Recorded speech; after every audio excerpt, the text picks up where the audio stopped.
आम आदमी पार्टी नेता सांसद संजय सिंह किमरी के चेयरमैन अंसार अहमद की बेटी के वैवाहिक कार्यक्रम में जनपद रामपुर पहुंचे। रामपुर के बिलासपुर गेट स्थित शाही महल होटल में शिरकत की।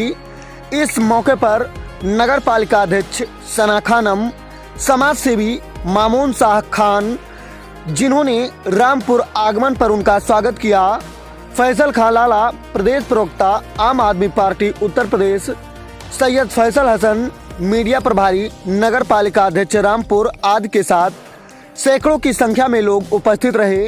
रामपुर से मुजम्मिल खान के साथ जन क्रांति न्यूज़ 24। का दूसरा चरण अब शुरू होने वाला है, तो क्या कहना? देखिए, हमारे बहुत ही पार्टी के वरिष्ठ नेता और जिनकी पत्नी को केमरी की जनता ने बहुत बड़े अंतर से जिताया, बहुत सारे हमारे सभासद भी जीते।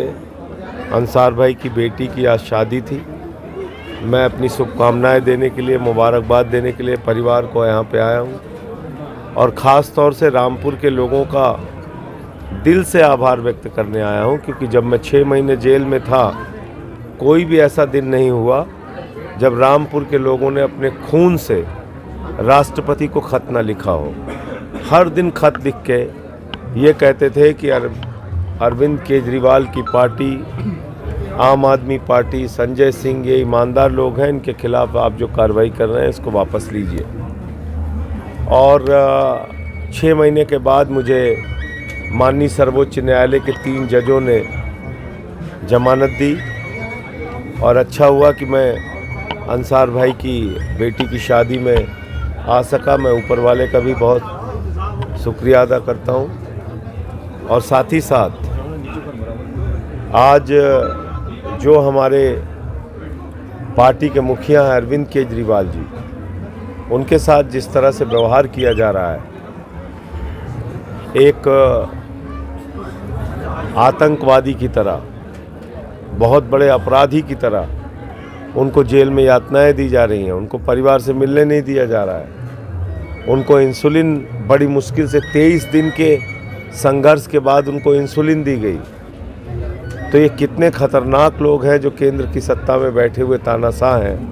आप अंदाज़ा लगा सकते हैं कि 3 बार के चुने हुए मुख्यमंत्री को, जो लोगों के लिए दवा का इंतजाम करता है, उसको दवा नहीं दे रहे हैं। तो इसलिए हम लोग तो जहाँ जा रहे हैं एक ही अपील कर रहे हैं, 2024 का चुनाव आगे के चुनाव को बचाने का चुनाव है, आरक्षण को बचाने का चुनाव है, संविधान को बचाने का चुनाव है।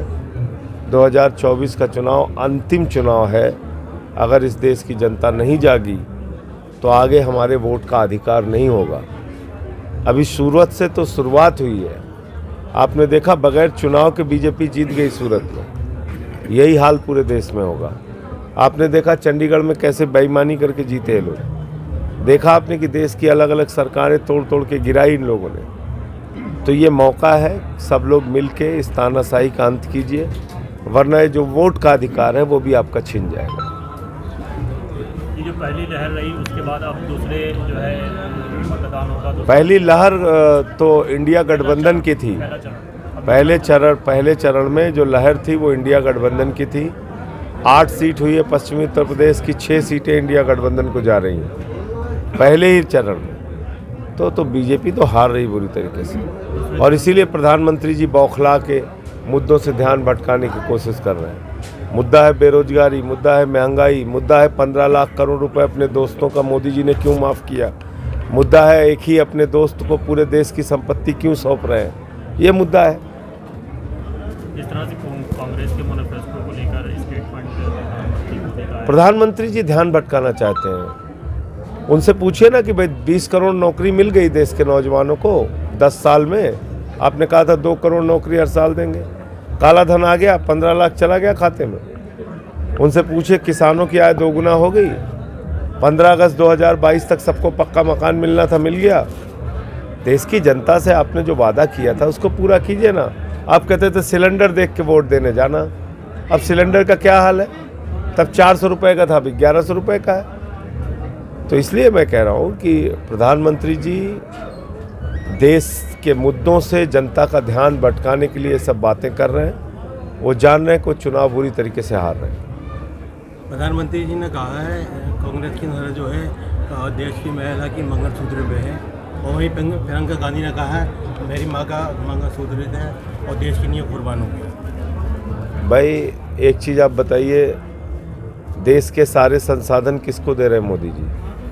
कोयला किसको दिया? अडानी को। गैस किसको दिया? अडानी को। बिजली किसको दिया? अडानी को। पानी किसको दिया? अडानी को। पोर्ट किसको दिया? अडानी को।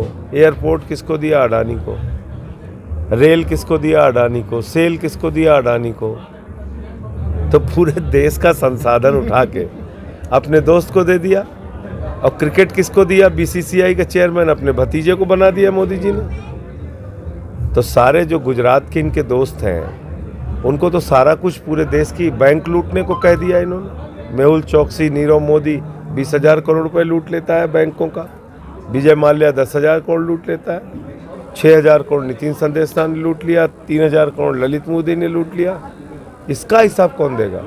आपने 15 लाख करोड़ रुपए अपने पूंजीपति दोस्तों का माफ़ किया है, उसका हिसाब कौन देगा? देश की जनता को तो आप 82 करोड़ लोगों को 5 किलो राशन पे जिंदा रखे हुए हैं। तो इसलिए मोदी जी की चालबाजियां अब लोग समझ चुके हैं।